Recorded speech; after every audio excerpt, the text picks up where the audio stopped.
सच्ची और अच्छी खबर लखनऊ दर्पण न्यूज। एक बार जोरदार नारा लगाएंगे, भारत माता की इंकलाब, आम आदमी पार्टी, अरविंद केजरीवाल। साथियों और दोस्तों, मंच पे बैठे हुए हमारे सभी सम्मानित नेतागण, नाम लूंगा तो बहुत वक्त जाएगा। एक ही बात कह सकता हूं, इस 13 दिन की यात्रा में आपके साथ एक भावनात्मक रिश्ता बना है जो जीवन भर कायम रहेगा। इस बात का यकीन दिलाना चाहता हूं। मैंने देखा 70 साल के बुजुर्ग हमारे साथ यात्रा में चल रहे थे। मैंने देखा हमारा एक साथी जिसके पैर में चप्पल नहीं थी, वो इस यात्रा में मेरे साथ चल रहा था। हमने देखा 13 दिन तक लोगों की दिन रात सेवा कर करके हमारे साथियों ने इस यात्रा को सफल बनाया। मैं सबका सर झुका के अभिनंदन करता हूं, आपका वंदन करता हूं। आपने संदेश दिया है उत्तर प्रदेश से कि जब सत्ता बेलगाम हो जाए, तानाशाह देश के ऊपर राज करता हो, तानाशाह उत्तर प्रदेश में राज करता हो, तो अपने घरों में हम चुपचाप नहीं बैठेंगे, सड़क पर उतरेंगे, लड़ेंगे और जीतेंगे। आज मैं प्रयागराज की ऐतिहासिक धरती पर हूं। यह किसकी जमीन है? यह जमीन है शहीद चंद्रशेखर आजाद की, जिन्होंने कहा मैं अंग्रेजों की गोली से नहीं मरूंगा, अपनी गोली से भारत माता के लिए अपने प्राणों की आहुति दूंगा। कल्पना कीजिए उनके बलिदान के आगे हमारा योगदान कितना छोटा है। कल्पना कीजिए ये प्रयागराज की जमीन, जहां के इलाहाबाद विश्वविद्यालय का ऐसा स्वर्णिम इतिहास है कि इस विश्वविद्यालय से देश के राष्ट्रपति भी निकले, देश के प्रधानमंत्री भी निकले, कई राज्यों के मुख्यमंत्री निकले और अपने ही नहीं, नेपाल के भी प्रधानमंत्री इसी विश्वविद्यालय से निकले। कल मेरा मन बहुत गदगद हुआ जब छात्रों ने, नौजवानों ने घरों से निकलकर इस यात्रा का स्वागत किया, इस मुद्दे का समर्थन किया। क्योंकि मैंने पहला नारा दिया रोजगार दो, दूसरा नारा है सामाजिक न्याय दो। और जिस इलाहाबाद प्रयागराज की धरती पर मैं खड़ा हूं, उस इलाहाबाद विश्वविद्यालय का इतिहास यह है कि उस इलाहाबाद विश्वविद्यालय को पूरब का ऑक्सफोर्ड कहा गया। देश भर में आप किसी भी प्रांत में चले जाइए, इलाहाबाद विश्वविद्यालय के आपको आईएएस मिलेंगे, आपको आईपीएस मिलेंगे, आपको केंद्र सरकार में सेक्रेटरी मिलेंगे, बड़े बड़े पदों पे इस विश्वविद्यालय के लोग मिलेंगे। लेकिन अफसोस है कि आज उस इलाहाबाद विश्वविद्यालय के छात्र को चीफ डॉक्टर लाठियों से पीटने का काम करता है। शर्म आती है। इसके खिलाफ हम लोग लड़ाई लड़ने का काम करेंगे, यह यकीन दिलाना चाहता हूं नौजवानों।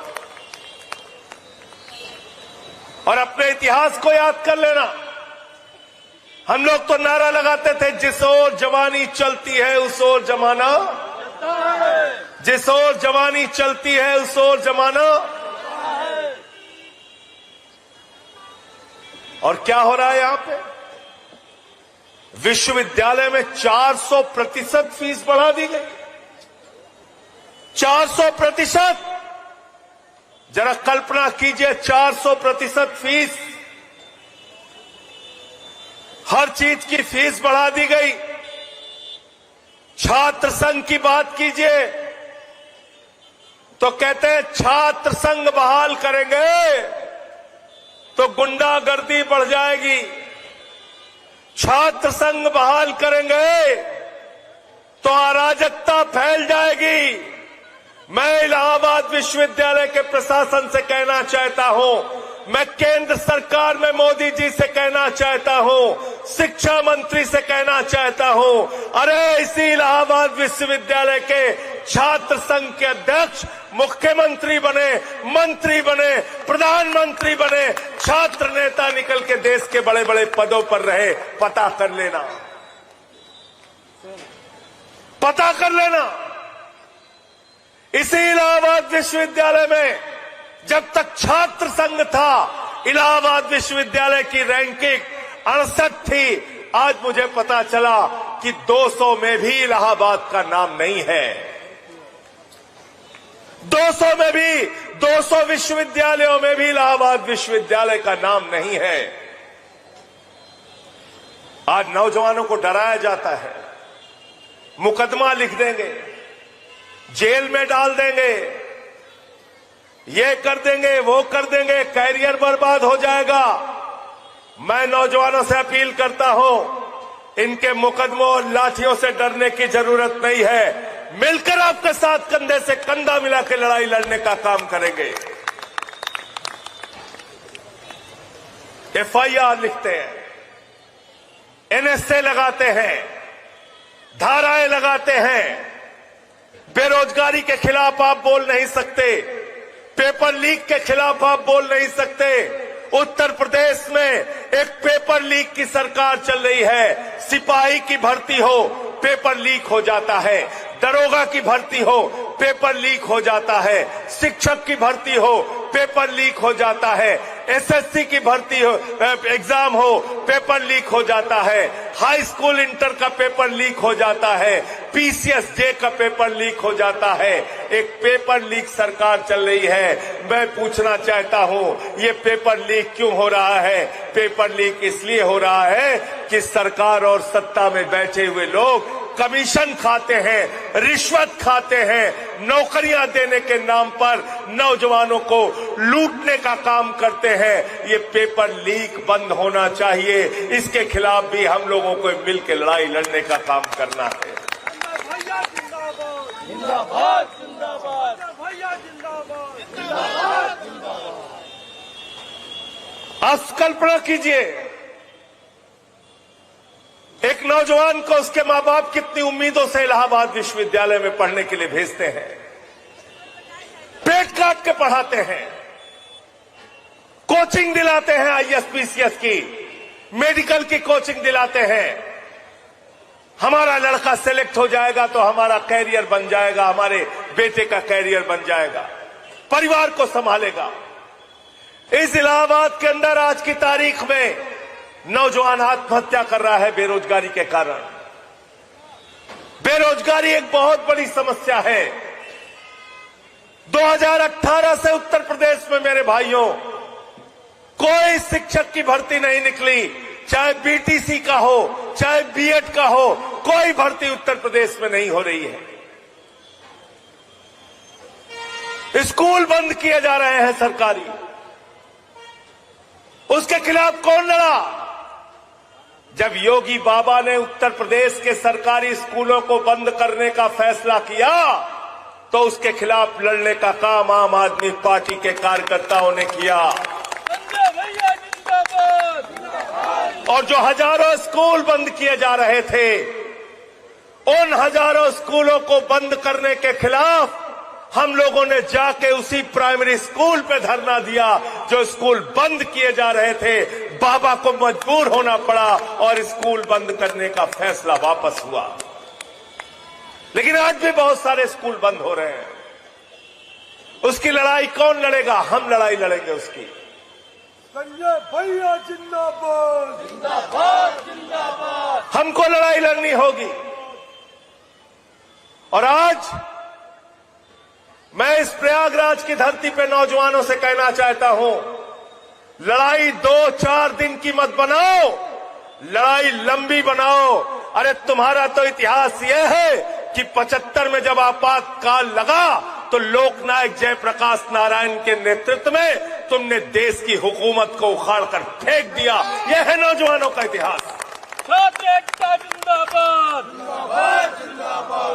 तुम्हारा इतिहास यह है कि प्रफुल्ल कुमार महंतो 30 साल की उम्र में आसाम के मुख्यमंत्री बन गए। छात्रों की बदौलत वहां का आंदोलन खड़ा हुआ। तुम्हारा इतिहास यह है कि आजादी के आंदोलन के पन्नों को अगर पलटोगे तो शहीद चंद्रशेखर आजाद ने अपने प्राणों की आहुति इस देश के लिए दी।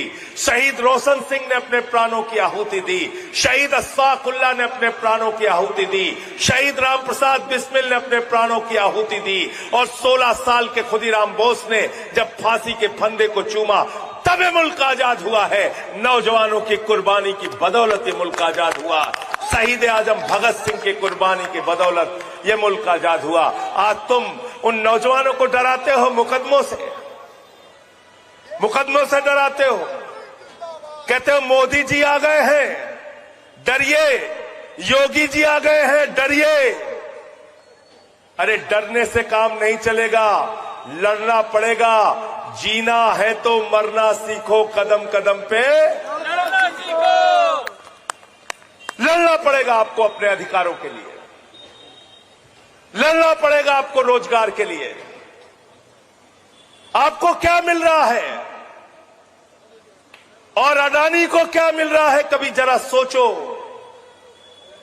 अभी मैं बिहार गया था, 1 रुपए में अडानी को 1050 एकड़ जमीन सरकार ने दे दिया।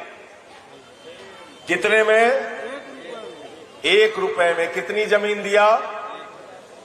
और उस जमीन पे 10 लाख पेड़ लगे थे आम और लीची के। एक आम खरीदने जाओगे तो 1 रुपए में नहीं मिलेगा, लेकिन अडानी को 10 लाख आम लीची के पेड़ और 1050 एकड़ जमीन 1 रुपए में मिल जाती है।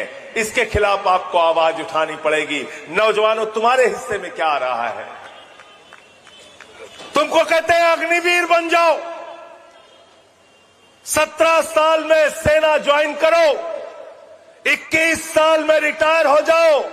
मैं आज इस मंच के माध्यम से कहना चाहता हूं, ये भारत माता के साथ गद्दारी है, ये भारत की सेना के साथ गद्दारी है, ये हमारी सीमाओं के साथ गद्दारी करने का काम है, ये हमारी सेना के साथ गद्दारी करने का काम है। तुम 4 साल की नौकरी दे रहे हो। वाह मोदी जी वाह। आपको 75 साल की उम्र में तीसरी बार प्रधानमंत्री बनना है और किसान का बेटा जवान 17 साल में जवान बनेगा, 21 साल में रिटायर हो जाएगा। बाप नौकरी करता रहेगा, बेटा रिटायर हो जाएगा। ये व्यवस्था हमें मंजूर, ये व्यवस्था हमें मंजूर नहीं है। तो इसके लिए लंबी लड़ाई लड़नी पड़ेगी। आपको तो कहते हैं अग्निवीर बन जाओ बेटा, -50 डिग्री टेम्परेचर में सियाचिन में जाके ड्यूटी करो और +50 डिग्री टेम्परेचर में जैसलमेर में जाके ड्यूटी करो। अग्निवीर बन जाओ, अग्निवीर। लेकिन अमित शाह का बेटा जो जैसा है, जो मोदी का भतीजा है, उसको मोदी जी कहते हैं तुम आईसीसी के चेयरमैन बन जाओ और पाकिस्तान से क्रिकेट करके हजारों रुपए की, करोड़ रुपए की कमाई करो। ये व्यवस्था हमें मंजूर नहीं है, ये तुम्हारा परिवारवाद हमें मंजूर नहीं है। अभी हमारे साथी जिक्र कर रहे थे बिहार का, परिवारवाद के खिलाफ मोदी जी बोलते हैं। आपको पता है कितने मंत्री बने वहां पे? परिवारों के कितने मंत्री बने? कितने मंत्री बने वहां पे? 10 मंत्री बने परिवारों के। कहां गए अनिल झा जी? 10 मंत्री बने परिवारों के। 10 मंत्री अलग अलग बीजेपी के और दूसरी पार्टियों के, एनडीए के परिवारों के। तो सबसे बड़े परिवारवादी हैं। किसी को क्रिकेट बोर्ड में, किसी को कहीं, किसी को कहीं डाल देते हैं। और इसलिए आपसे कहने के लिए आया हूं, आपसे अपील करने के लिए आया हूं कि ये रोजगार का सवाल, ये छोटा सवाल नहीं है। आज युवा बेरोजगार है, किसान बेरोजगार है, बुनकर बेरोजगार है, महिलाएं बेरोजगार हैं, रेहड़ी पटरी वाला बेरोजगार है, रोजगार सेवक बेरोजगार है, आशा बहुएं बेरोजगार है, आंगनबाड़ी वाली बेरोजगार है। सबको इकट्ठा करो और एक बड़ी लड़ाई बनाओ बेरोजगारी के खिलाफ और नारा दो, रोजगार दो, रोजगार दो, रोजगार दो। जिंदाबाद जिंदाबाद। और नकली नारों में मत फंसना, बहुत बर्बाद कर लिया आपको। कभी कहते हैं भारत माता की जय, उसके पीछे छिप जाओ। कभी कहते हैं वंदे मातरम के पीछे छिप जाओ। ये हम नहीं चलने देंगे। मैं पूछना चाहता हूं मोदी जी आपसे, मैं पूछना चाहता हूं योगी जी आपसे, ये जो हमारा ठेला वाला है, ये जो रिक्शे वाला है, ये जो हमारा मजदूर भाई है, ये जो हमारा किसान है, जिसने संस्कृत की पढ़ाई नहीं की, जो वंदे मातरम नहीं गा सकता, क्या वो देशभक्त नहीं है? अरे वो अडानी से ज्यादा बड़ा देशभक्त है, अंबानी से ज्यादा बड़ा देशभक्त है। श्रम करके, मजदूरी करके वो अपना जीवन चला रहा है, अपने बच्चों का पेट पाल रहा है। नहीं आती उसको संस्कृत में वंदे मातरम का गान करना, उसको नहीं आता है, तो वो देशभक्त नहीं है। आप उसको देशभक्त नहीं मानोगे। आप भारत माता के जय के नारे के पीछे छिपते हो। इनसे कहो बिजली नहीं आती, कहते भारत माता की जय। इनसे कहो नौकरी नहीं मिल रही, कहते भारत माता की जय। इनसे पूछो अडानी को रेल क्यों बेच दिया, कहते भारत माता की जय। इनसे कहो सेल क्यों बेच दिया, कोयला क्यों बेच दिया, गैस क्यों बेच दिया, समुद्र का तट क्यों बेच दिया, एयरपोर्ट क्यों बेच दिया, कहते भारत माता की जय। मैं आपसे कहना चाहता हूं, भारत माता की जय लगा के भारत माता की संपत्ति बेचने वाले भारत माता के कपूत संतान है, सपूत संतान नहीं है। और क्या कहते हैं? कहते हैं जागो हिंदू जागो, जागो हिंदू, जागो हिंदू। ये अनिल झा हिंदू है कि नहीं है? अनिल झा हिंदू है कि नहीं है? ये पवन तिवारी हिंदू है कि नहीं है? ये राजेश यादव हिंदू है कि नहीं है? ये छवि यादव हिंदू है कि नहीं है? ये नीलम यादव हिंदू है कि नहीं है? ये दिनेश पटेल हिंदू है कि नहीं है? ये सामने बैठने वाले सारे ये हिंदू है कि नहीं है? ये नौजवान हिंदू है कि नहीं है? ये नौजवान कहता है हम जाग गए हैं योगी जी, हमको बताओ तुमने सिपाही की भर्ती में घोटाला क्यों किया? जागे हो कि नहीं भाई? जागे हो ना? ये किसान भी हिंदू है, ये जागो हिंदू जाग गया। ये किसान पूछ रहा है, ये चौधरी सुरेंद्र भी हिंदू है, ये जाग गए, ये पूछ रहे हैं बताओ तुम खाद की एक बोरी के लिए हमें लाठियों से क्यों पिटवाते हो? हिंदू जाग गया है, ये जनक प्रसाद जाग गए हैं, ये पूछ रहे हैं तुमसे कि तुम बताओ एसएससी के पेपर में लीक करा के कितना माल कमाया, कितना घोटाला किया? जवाब दो, जवाब दो। ये प्रशांत यादव हिंदू है, ये भी जाग गया है, पूछ रहा है आपसे। हमारी बहन राजकुमारी आई है, उसने पुलिस वालों से भिड़ंत की थी, लड़ाई लड़ा था। हम पूछ रहे हैं हिंदू हैं कि बताओ तुमने हिंदुओं के बच्चे जहां पढ़ रहे थे उन सरकारी स्कूलों को क्यों बंद किया? बताओ, हम जाग गए हैं, बताओ। नकली नारों में छिपते हो, कभी जागो हिंदू, कभी वंदे मातरम, कभी भारत माता की जय। अरे हम वंदे मातरम भी कहेंगे, भारत माता की भी जय कहेंगे और हम हिंदू धर्म को भी मानेंगे, लेकिन तुम जैसे काल नेमी लोगों को पर्दाफाश भी करेंगे। ये बहरूपिया बन के जो टहल रहे हो ना, तुम्हारे बहरूपिया चेहरे को हम लोग खोलने का काम करेंगे।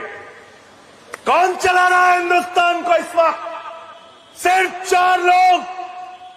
लिख के जाओ, कागज पर नाम बताता हूं। देश का प्रधानमंत्री नरेंद्र मोदी गुजरात से, देश का गृह मंत्री अमित शाह गुजरात से, देश की आर्थिक संपत्तियों पे कब्जा, अंबानी गुजरात से, देश की आर्थिक संपत्तियों पे कब्जा, अडानी गुजरात से, ये 4 बनाम 144 करोड़ की लड़ाई है, याद रखना।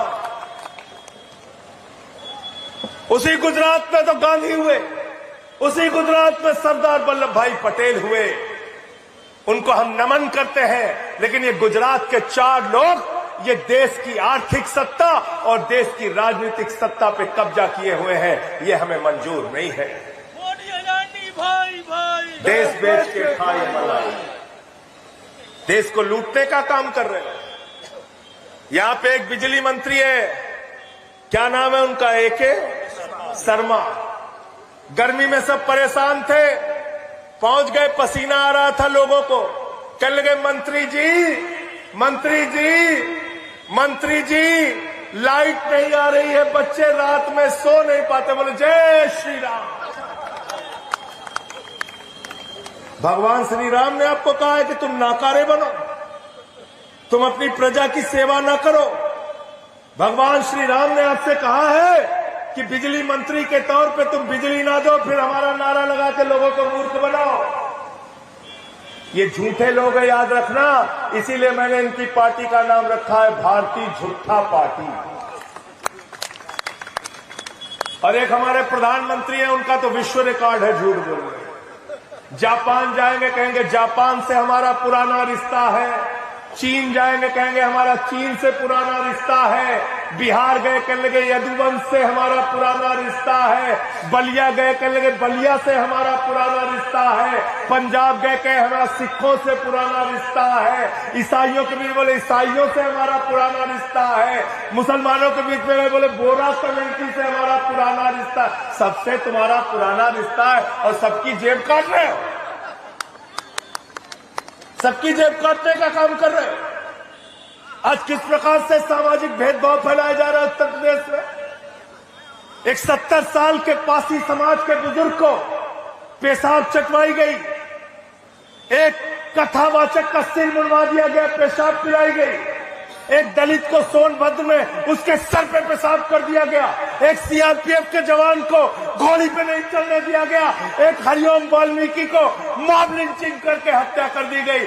ये हो रहा है उत्तर प्रदेश में। मुसलमानों का फर्जी इनकाउंटर करते हो, ऐसा समाज हमें नहीं चाहिए। जिंदाबाद जिंदाबाद जिंदाबाद जिंदाबाद जिंदाबाद।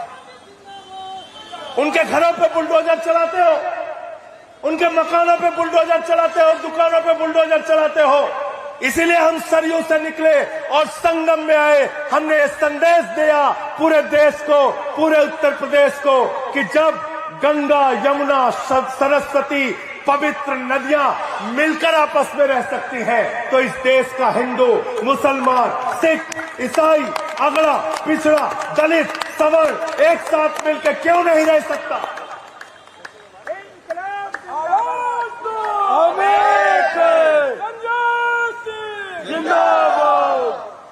आरक्षण खा जा रहे, बांदा विश्वविद्यालय में आरक्षण खा लिया, लखीमपुर के कोऑपरेटिव बैंक की नौकरी में आरक्षण खा लिया। हमारे यहां अवधि में कहते बाप पूत गौनार माई धिया बराती, सब घर वालों को सब कुछ सौंप दिया, सब कुछ सौंप दिया। ये सब हम लोग चलने नहीं देंगे, याद रखना। पत्रकार लोग हमसे पूछ रहे थे, संजय जी अभी तो बिहार में ऐसा परिणाम आया है, ऐसे समय में आप यात्रा क्यों निकाल रहे हैं। मैंने कहा था, डॉक्टर लोहिया ने कहा, इस देश के अंदर अगर सड़क खामोश हो गई तो संसद आवारा हो जाएगी। संसद में जो तानाशाह बैठा है उसको जगाने के लिए सड़क को जिंदा रखना पड़ेगा। इसलिए आप सबसे कहना चाहता हूं, आपका नमन करके, आपका वंदन करके, आपका पूजन करके आपसे कहना चाहता हूं, 8 चरणों में ये यात्रा चलेगी, अभी खत्म नहीं हुई है, याद रखना। 8 चरणों में रुहेलखंड भी जाएंगे, बुंदेलखंड भी जाएंगे, पश्चिम में भी जाएंगे, काशी में भी जाएंगे, बौद्ध प्रांत में भी हम जाएंगे। हम सारे जगहों पे जाएंगे और 8 चरणों में इस यात्रा को चलाएंगे। संजय भैया जिंदाबाद। जिंदाबाद जिंदाबाद पवन तिवारी कह रहे हैं बाबा पे कुछ बोले नहीं, एक यात्रा और चल रही है। हमने कहा वो प्रॉपर्टी का काम करता है, उसके बारे में ज्यादा नहीं बोलना चाहिए। अभी उस कह रहा था 25,000 गद्दा चोरी हो गया। कचौड़ी पहले खा लेते हैं लोग। हमारे ये अनुशासित साथी हैं, इन्होंने पूरे 13 दिन की यात्रा पूरी पवित्रता और ईमानदारी के साथ पूरी की। तालियां बजाइए, इनका स्वागत कीजिए, अभिनंदन कीजिए।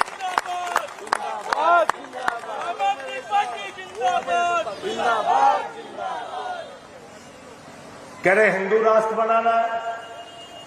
मैंने कहा ये देश संविधान से चलेगा, बाबा साहब डॉक्टर भीमराव अंबेडकर के संविधान से चलेगा। हमारी बहन श्रद्धा चौरसिया यहाँ पे बैठी है, इसने एक बार कहा था ये देश किसी बाबा के फरमान से नहीं चलेगा, बाबा साहब के संविधान से चलेगा। और उस संविधान में लिखा है कि भारत एक धर्मनिरपेक्ष राष्ट्र है, और अगर ऐसी कोई कोशिश हुई तो कल को कोई सिख राष्ट्र मांगने लगेगा, कोई तमिल राष्ट्र मांगेगा, कोई तेलुगु राष्ट्र मांगेगा, कोई उत्कल राष्ट्र मांगेगा, कोई तेलंगाना राष्ट्र मांगेगा, कोई बंगला राष्ट्र मांगेगा। पवन तिवारी जी कहेंगे हमारा काशी राष्ट्र घोषित करो, हम कहेंगे सुल्तानपुर को राष्ट्र घोषित करेगा, हम वहीं से राष्ट्रपति बन जाएगा। मिर्जापुर पीछे मांगे लागे तुरंत। ये सब नहीं चलेगा, ये देश को तोड़ने और बांटने की कार्रवाई है।